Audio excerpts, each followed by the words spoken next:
Good morning, good afternoon, good evening, hello, hi, नमस्ते। मैं आपकी हिंदी की अध्यापिका सुनीता मैम फंडी ट्यूटर में आपका फिर से स्वागत करती है। क्या हाल चाल है बच्चे? पार्टी क्या चल रहा है आजकल? हाँ, आज संडे है, खूब मस्ती की होगी ना आप लोगों ने आज। वैसे संडे अपने आप में एक त्यौहार है, एक फेस्टिवल है कि नहीं? मानते हो कि नहीं मेरी बात? संडे अपने आप में एक फेस्टिवल है जिसको ख़राब करने के लिए हमारे जैसी टीचर आ जाती हैं।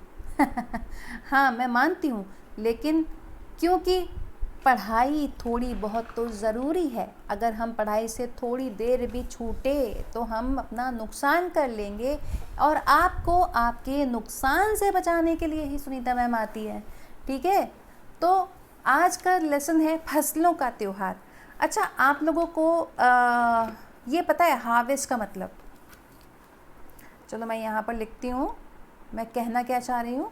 हार्वेस्ट, आप लोगों ने इसको एसएसटी में समझा होगा या हो सकता है साइंस में समझा हो। तो हार्वेस्ट सुना है आप लोगों ने? Harvest festival. हाँ, तो फसलों का त्यौहार यही है कि हार्वेस्ट फेस्टिवल, जो कि फसलों से संबंधित है ना? फसल, क्रॉप्स। ठीक है, जब क्रॉप्स तैयार हो जाती हैं तो ये अपने आप में एक त्यौहार होता है। क्यों त्यौहार होता है ये बताओ ज़रा। अगर फसलें पक गई हैं, मार्केट में जाने को तैयार हैं, बिकने को तैयार हैं, तो ये त्यौहार क्यों है? एक तो ये इसलिए कि किसान जो है अपनी फसलों को अपने बच्चे जैसा सींचता है, पालता है ना? और क्या होगा कि एंड में जब फसलें तैयार हो जाती हैं तो सबसे ज़्यादा खुशी किसान को ही होती है। अच्छा ये बताओ, किसान को खुशी क्यों होती है? अगर फसल तैयार हो गई है तो अल्टीमेटली तो काट के बेचना ही है ना? तो वो उसको खुशी क्या होती है?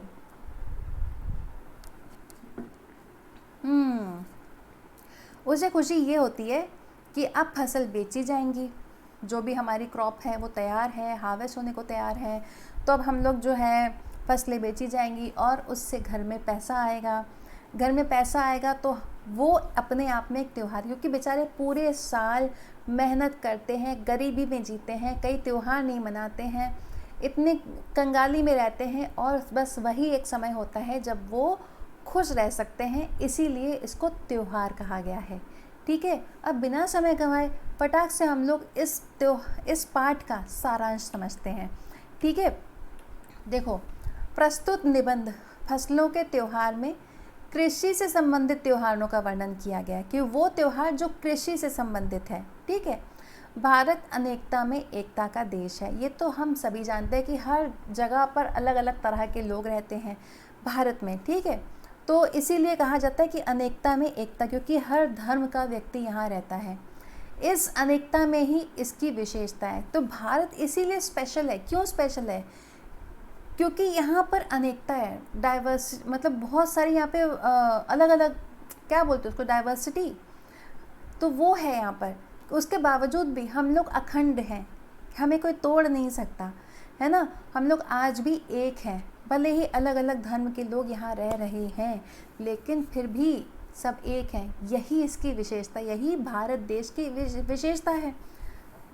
यहाँ विभिन्न जाति एवं संप्रदाय के लोग रहते हैं। अब ये देखो, आप लोगों को ये सब सिखाया नहीं जा रहा कि आप लोग जाति संप्रदाय चीज़ों को मानो, बताया जा रहा है, इन्फॉर्मेशन दी जा रही है कि ठीक है रहते हैं, लेकिन फिर भी सब एक साथ रहते हैं, एकता में विश्वास रखते हैं। ये अपने अपने क्षेत्रानुसार पर्व त्यौहार मनाते हैं। देखो, हर कोई अपने अपने स्टेट में अलग अलग तरह से त्यौहार मनाता है। ठीक है, कई जगह पर राखी, मतलब अगर मुझे ये पता है कि रक्षाबंधन के दिन और भी जगहों पर कई त्यौहार होते हैं। कहीं पर ओणम होता है, कहीं पर अब हर क्षेत्र में, जैसे कि मान लो कि असम में बिहू त्यौहार मनाया जाता है ना? पंजाब में लोहड़ी मनाई जाती है, तो उत्तर प्रदेश में मकर संक्रांति होती है, गुजरात में भी मकर संक्रांति होती है। लगभग सेम होता है। और क्या बोलते हैं उसको, पोंगल, है ना? तो केरल में पोंगल मनाया जाता है। सेम ही दिन होते, लेकिन हर क्षेत्र में अलग अलग होता है। ठीक है, और वेशभूषा धारण करते हैं।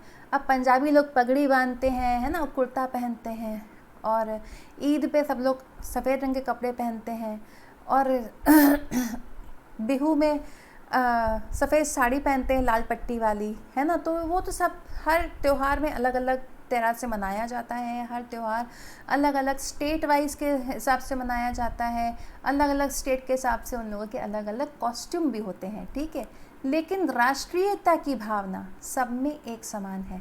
राष्ट्रीयता यानी कि भावना जो होती है ना, फीलिंग कि हम भारतीय हैं, तो राष्ट्रीयता यानी कि भारतीयता की फीलिंग सब में एक है। भले चाहे क्षेत्र अनुसार कुछ भी अलग क्यों ना हो, पहनावा अलग हो सकता है, खाना पीना अलग हो सकता है, त्योहार अलग हो सकते हैं, बोली अलग हो सकती है, लेकिन अंदर की जो एकता की भावना है वो सब में एक जैसी है, ठीक है। यही तो इस हमारे भारत देश की विशेषता है। ऐसे तो हमारे देश में हर महीने कोई ना कोई त्यौहार आता ही रहता है, ठीक है। किंतु जनवरी में जो त्यौहार मनाया जाता है उसे मकर संक्रांति या तिला संक्रांति कहते हैं, ठीक है। अब ये तो बात मैंने आपको थोड़ी देर पहले बताई कि हमारे यहाँ मकर संक्रांति होता है तो कहीं पर खिचड़ी होता है, तो कहीं पर पोंगल होता है, तो दिन एक ही है लेकिन नाम अलग अलग हैं, ठीक है। मकर संक्रांति या तिला संक्रांति, इस अवसर पर लोग तिल स्नान एवं तिल दान या तिल से बनी मिठाइयाँ खाते हैं। इस दिन खिचड़ी खाने की भी प्रथा है। ऐसे ही पर्व से संबंधित विषयों के बारे में लेखक ने बताया है कि संपूर्ण देश में यह पर्व भिन्न भिन्न नामों से मनाया जाता है। मकर संक्रांति की बात कर रहे हैं इस पाठ में कि मकर संक्रांति तिला संक्रांति भी है और इस दिन तिल का स्नान होता है, तिल दान किया जाता है, तिल से बनी मिठाइयाँ खाई जाती हैं, तिल के बने लड्डू खाए जाते हैं। क्या आपको तिल के लड्डू पसंद है? मुझे तो तिल के लड्डू बहुत पसंद है और हम लोग भी घर पे तिल के लड्डू बनाते हैं, ठीक है। और खिचड़ी खाने की भी प्रथा है, बहुत लोग खिचड़ी बनाते हैं, ठीक है। तो तरह तरह की खिचड़ी भी बनती है। और अब तो आजकल ऐसा ट्रेंड है कि मकर संक्रांति के दिन लोग जो है भंडारा लगाते हैं खिचड़ी का। हमारे यहाँ तो ऐसा होता है, हमारे घर के आसपास ही जो है 6-7 पंडाल लगते हैं और दिन भर खिचड़ी बांटी जाती है, जिसको चाहिए वो खिचड़ी खाए। तो ऐसे ही इस आज के लेसन में लेखक क्या बता रहे हैं कि यह पर्व भिन्न भिन्न नामों से मनाया जाता है, अलग अलग नाम से मनाया जाता है। चलो आगे पढ़ते हैं। इससे पहले हम लोग आगे पढ़ें, ठीक है। मकर संक्रांति का दूसरा नाम क्या बताया था? कमेंट करके बताइए। इसके लिए मिलेंगे आपको 5 सेकंड। 5 4 3 2 1। हाँ, तिला संक्रांति, इसका क्या मतलब हुआ? आज के दिन क्या स्पेशल किया जाता है? कमेंट करके बताइए। आपको मिलेंगे फिर से 5 सेकंड। 5 4 3 2 1। हाँ, तो आज के दिन तिल का दान किया जाता है और तिल की मिठाइयाँ खाई जाती हैं। चलो अब हम लोग पढ़ते हैं। जनवरी जाड़े का महीना कहलाता है, सर्दियों का। जाड़ा मतलब सर्दियाँ, जिसमें बहुत ठंड लगती है। इसी कारण लेखक ने इस समय के मौसम का वर्णन करते हुए कहा है कि सारा दिन बोरसी के आगे बैठकर आग तापते गुजर जाता है, ठीक है। तो वो जो बॉन फायर होता है ना, उसको कहते हैं बोरसी। वहाँ बैठकर आग तापते हुए पूरा दिन निकल जाता है, क्योंकि सर्दी का दिन है। पूरे 10 दिन हो गए, सूरज भगवान दिखाई नहीं दिए। ऐसा होता है, मकर संक्रांति के पहले तक बिल्कुल भी धूप नहीं निकलती है। इतनी ठंड और इतनी कपकपी होती है इन दिनों में। तो क्या बोल रहे हैं कि सूरज भगवान दिखाई नहीं दिए, मतलब ये कि सुबह तो हो रही है लेकिन धूप नहीं है। सुबह रज़ाई से निकलने की हिम्मत नहीं हो रही थी। बाहर देखने से तो समय का पता ही नहीं चल रहा था, लेकिन घर में चहल पहल एवं चापाकल चलने की आवाज़, यानी कि चप्पल के चलने की आवाज़, किसी के हाँफने की आवाज़ सुनाई पड़ रही थी, ठीक है। जा भाग के देख, केरा के पत्ता आइल की ना। अब ये जो लैंग्वेज है ना, ये मेरे ख्याल से बिहार की लैंग्वेज है ना, बिहारी लैंग्वेज है ना। तो क्या वो कह रहे कि मेरा रज़ाई से बाहर निकलने का मन नहीं हो रहा था। बाहर देखने से तो समय का पता नहीं चल रहा था कि मतलब क्योंकि रूम में है, रज़ाई के अंदर है, खिड़की से देखो तो समय पता नहीं चल रहा है। लेकिन पता क्या चल रहा है, घर में चहल पहल है, चप्पलों के चलने की आवाज़ है और कोई हाँफती हुई सी आवाज़ भी सुनाई पड़ रही है। क्या कहा जा रहा है, जा भाग के देख केला के पत्ते आए कि नहीं, आए कि ना, कि मतलब केले के पत्ते आए या नहीं। ठीक है। नहा धोकर सभी एक कमरे में इकट्ठा हुए।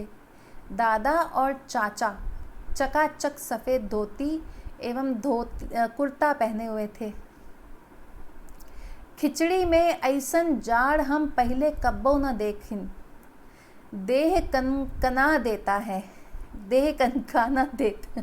तो ये लैंग्वेज मुझे बोलते हुए हंसी आ रही है, सो सॉरी, मुझे बोलनी नहीं आती है, ठीक है ना। तो बोलने खिचड़ी में, खिचड़ी यानी कि मकर संक्रांति में ऐसी सर्दी पहले कभी नहीं देखी, कब्बो ना देखी यानी कि कभी नहीं देखी।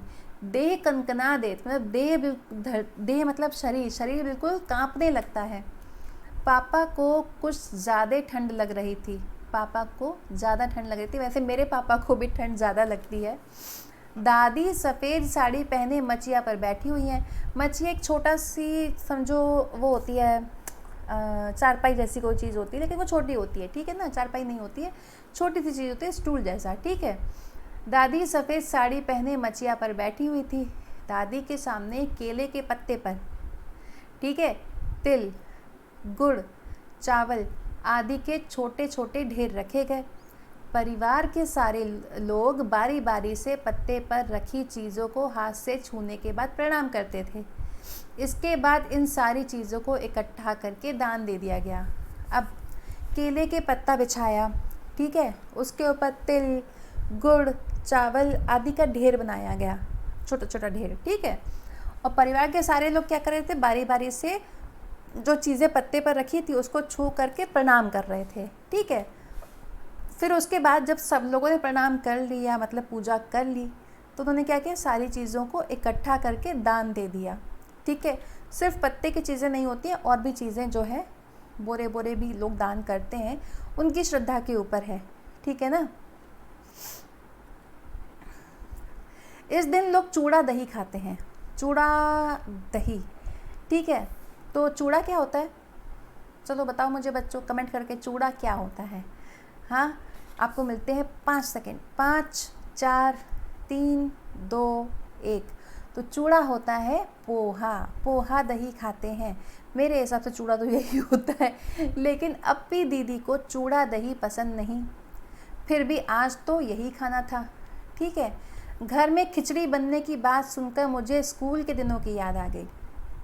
तो अब लेखक अपनी बात कर रहे हैं कि घर में खिचड़ी, चूड़ा मेरे ख्याल से खिचड़ी तो नहीं है, खिचड़ी बनने की बात सुनकर मुझे स्कूल के दिन की याद आ गई, जब हम नाव बैठकर गांव की सैर करने जाते थे, ठीक है। नाव पर बैठकर गंगा की सैर करने जाते थे और रात और रेत में उस पार पतंग उड़ाने का आनंद लेते थे, ठीक है।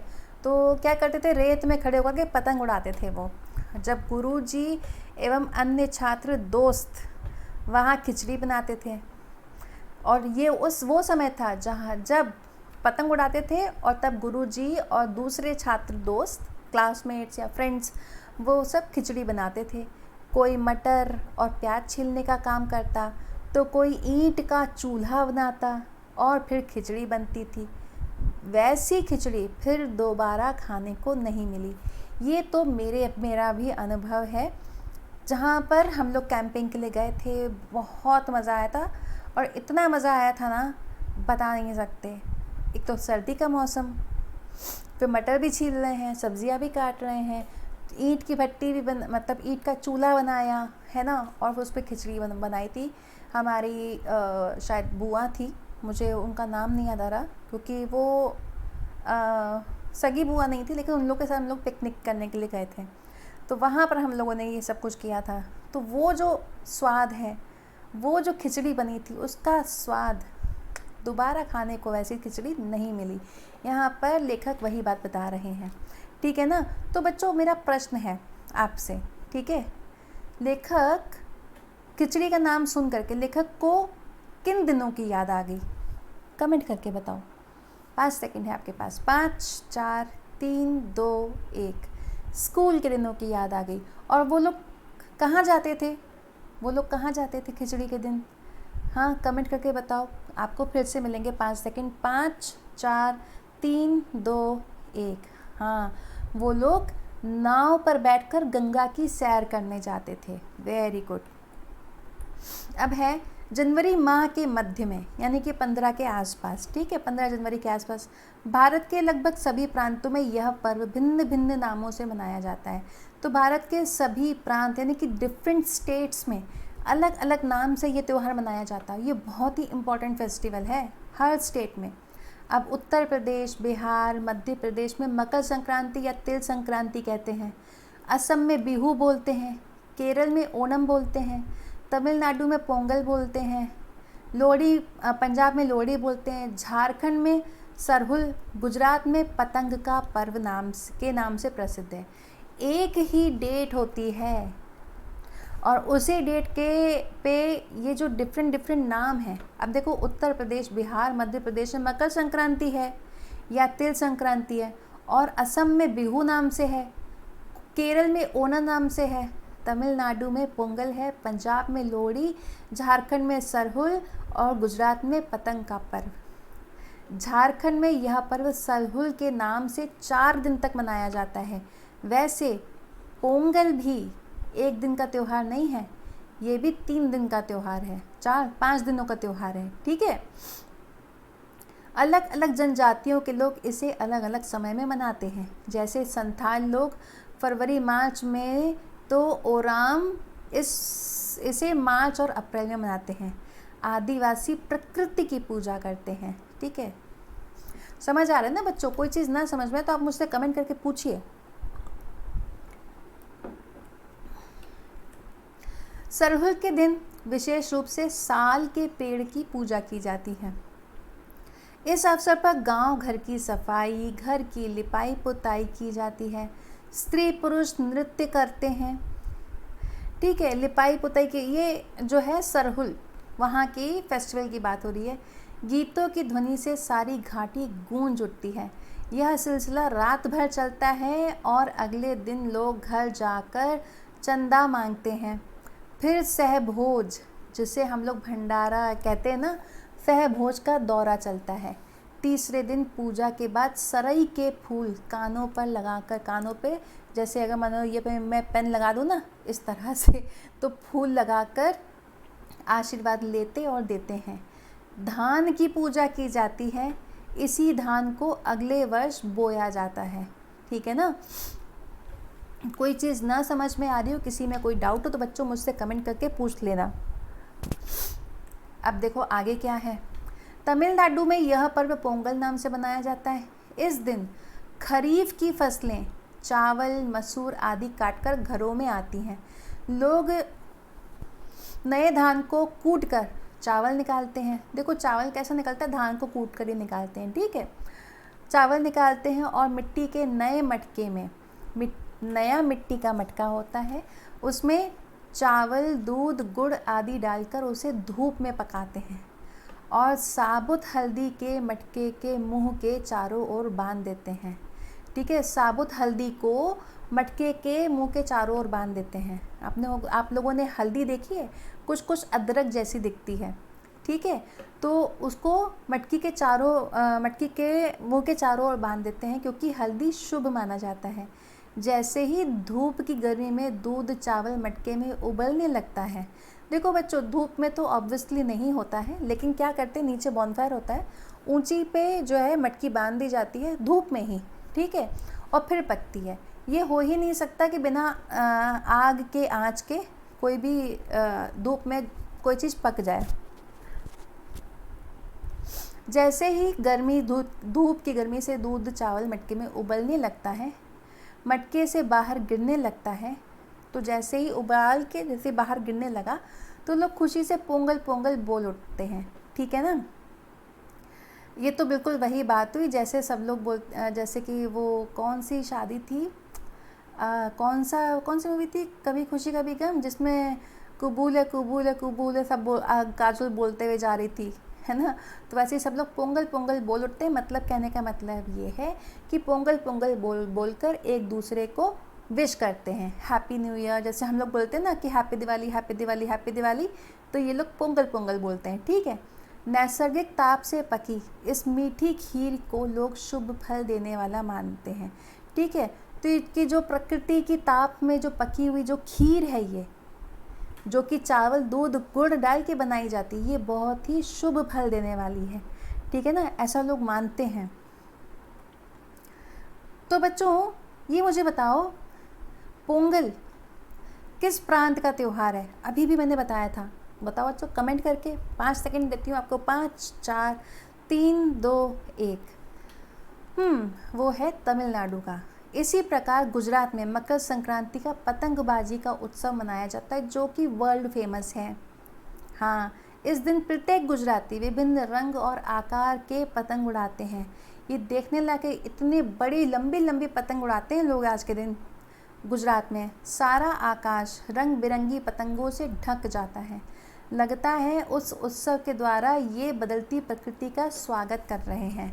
देखो, क्योंकि जनवरी के मकर संक्रांति के पहले तक मौसम इतना ठंडा होता है और मकर संक्रांति के बाद धूप निकलने लगती है, तो इसका मतलब ये है कि अब से जो है मौसम थोड़ा खुलने लगेगा, मतलब अब मौसम में थोड़ा सा बदलाव आएगा, ठीक है। तो इसी बदलती प्रकृति का स्वागत कर रहे हैं। उड़ती पतंगे इनके हृदय की उमंग और प्रसन्नता को व्यक्त करती हैं। तो जब आप आकाश में देखते हैं चारों ओर बस पतंग ही पतंग है आकाश में, तो वो प्रसन्नता एक्सप्रेस कर रही है, अपनी खुशी एक्सप्रेस कर रही है, ठीक है। तो बच्चों, पतंगबाजी का त्यौहार किस राज्य में है? कमेंट करके बताओ। 5 सेकंड देती हूँ आपको, 5 4 3 2 1। हाँ, गुजरात का, वेरी गुड। चलो, अब कुमाऊं में मकर संक्रांति को घुघुतिया बोलते हैं। घुघुतिया इस दिन आटे और गुड़ के को गूंथकर डमरू, तलवार, दाड़िम यानी कि अनार के फूल आदि के आकार के पकवान बनाए जाते हैं, ठीक है। अब आप लोगों ने शायद पुए देखे होंगे ना, तो हमारे यहाँ भी कुछ पुए बनते हैं। कोई स्टार शेप में बनाते हैं, कोई ट्रायंगल शेप में बनाते हैं, तो कोई स्क्वायर बनाते हैं, है ना, तो कोई सर्कल बनाते हैं। तो ऐसे ही वो भी आटे और हम लोग जो बनाते हैं आटे और गुड़ से ही बनाते हैं। तो वैसे ही घुघुतिया में कुमाऊं में मकर संक्रांति को घुघुतिया कहते हैं। इस दिन आटे और गुड़ को गूंथकर डमरू, तलवार, दाड़िम के फूल आदि के आकार के पकवान बनाए जाते हैं। पकवान को तलने के बाद माला बनाई जाती है, जिसमें संतरे की फांकें, गन्ने की गंडोरी पिरोई जाती है। तो जो पकवान तले हैं अलग अलग शेप के, ठीक है, उनमें क्या ये लोग डालते हैं? संतरे की फांकें, गन्ने की गंडेरी, जो गन्ने के पीसेस होते ना, उसको वो पिरोते हैं। यह काम बच्चे रुचि और उत्साह के साथ करते हैं, क्योंकि ये काम में बड़ा मज़ा आता है, ठीक है। तो बच्चे बड़े इंटरेस्ट के साथ करते हैं। सवेरे यह माला बच्चों को दे दी जाती है। देखा आपने, ये तो डमरू, तलवार, दाड़िम ये सब क्यों बनाया? बच्चों के खेलने के लिए, तो ये बच्चों को दे दी जाती है। बच्चे इसे लेकर पहाड़ों पर चले जाते हैं, ठीक है, और माला के पकवान तोड़ तोड़ कर पक्षियों को खिलाते हैं। अब ये बच्चे खुद नहीं खाते हैं, ये पक्षियों को खिलाते हैं, ठीक है। और कौवा आओ घुघुत आओ, ठीक है, तो कौवा आओ घुघुत आओ, तो घुघुत कह के बुला रहे हैं। ले कौवा बड़ो, माँ कह दे जा सोने का घड़ो, तो कह रहे हैं कि तुम ये लेके जाओ और मुझे सोने का घड़ा दे के जाओ। तो ये गीत है, इसे गाकर अपनी कामना प्रकट करते हैं, ठीक है। समझ आ रहा है ना बच्चों? दो कौवों को बुला रहे हैं, आओ घुघुत आओ, उनको घुघुत बोल रहे हैं। और ये जो है ना, हमने जो बनाया है ये खाओ और मुझे सोने का घड़ा दे जाओ, ठीक है। तो ये याद रखना, कुमाऊं में घुघुतिया कहते हैं मकर संक्रांति को, ठीक है। तो जो घुघुतिया का त्यौहार है, इस दिन आटे और गुड़ से जो बनाया जाता है उस पकवान का आकार क्या होता है? कमेंट करके बताओ बच्चों। हाँ, कभी तलवार तो कभी डमरू, है ना। चलो अब हम लोग आगे देखते हैं। इस प्रकार पूरे देश की मकर संक्रांति की झांकी इस पाठ में चित्रित है। कड़ाके की ठंड के बावजूद, बल्कि जबकि बहुत ठंड पड़ रही होती है, इस पर्व के अवसर पर लोग नदी, तालाब आदि में डुबकी लगाते हैं, तिल दान करते हैं, आग में तिल डालते हैं तथा तिल के विशेष पकवान का स्वाद लेते हैं। यह क्रिया सभी स्थानों पर किसी न किसी रूप में अवश्य संपन्न होती है। तो क्या कहने का मतलब है कि मकर संक्रांति एक ऐसा त्यौहार है जो बेशक अलग अलग नाम से मनाई जाती है, लेकिन भारत में यह लगभग हर जगह मनाई जाती है। भले ही अलग अलग नाम हो, तिल का दान किया जाता है। इतनी सर्दी होने के बावजूद भी नदी तालाब में लोग जाते हैं नहाने, ठीक है ना। वहाँ पे वो सूरज को जल अर्पण करते हैं और आग में भी तिल डालते हैं, तिल की पूजा करते हैं, तिल के पकवान खाते हैं, ठीक है। तो किसी न किसी रूप में ये त्यौहार पूरे भारत में मनाया जाता है, ठीक है। चलो अब हम लोग पाठ से संबंधित कुछ प्रश्नों को देखते हैं। स्तंभ क में त्योहारों के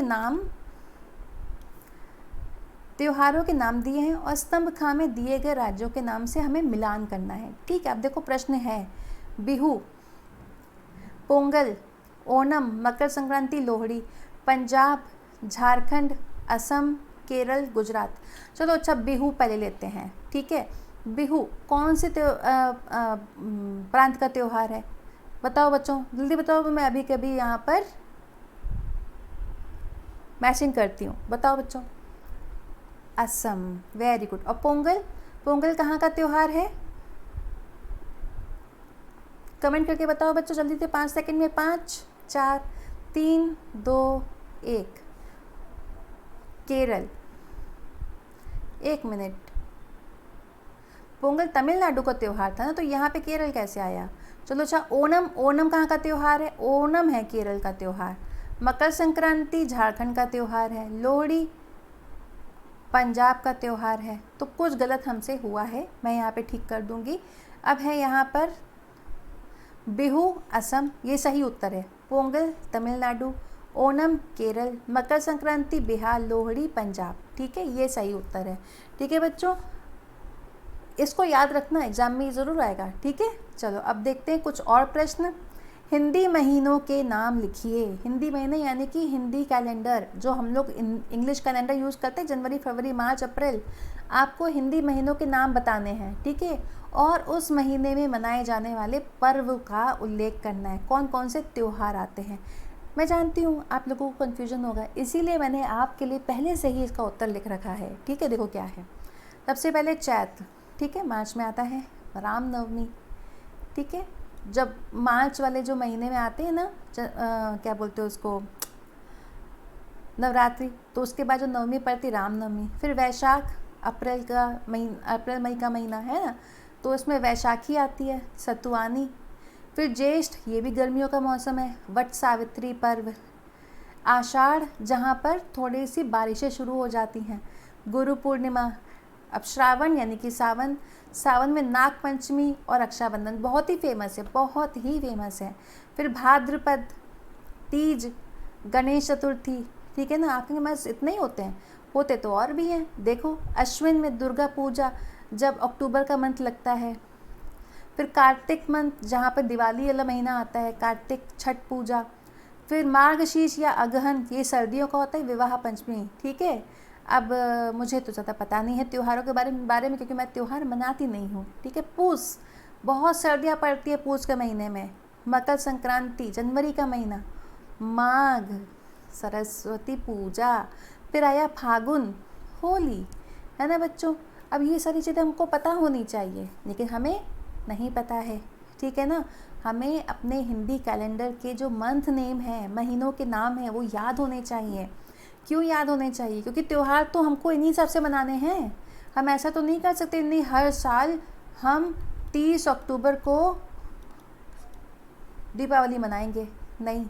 हिंदी के तिथि के अनुसार, हिंदी कैलेंडर की तिथि के अनुसार हम लोग त्यौहार मनाते हैं तो हमें हिंदी के महीनों का नाम पता होना चाहिए। ठीक है बच्चों, आज के लिए इतना ही। कोई भी डाउट हो तो बच्चों आप लोग इसी वीडियो में कमेंट करके मुझसे पूछ सकते हैं। कोई चीज़ें जो नहीं समझ में आ रही है कमेंट कीजिए, मुझसे पूछिए। ठीक है बच्चों, अगर आप चाहते हैं कि कोई दूसरा टॉपिक मैं आपके लिए लेकर के आऊँ, उसके लिए आपको मुझे कमेंट करके बताना पड़ेगा। ठीक है बच्चों, आज के लिए इतना ही। मिलेंगे अब कल नए टॉपिक के साथ में, तब तक आप लोग आराम कीजिए, कल सुबह स्कूल जाना है। चलो बच्चों, बाय, टेक केयर।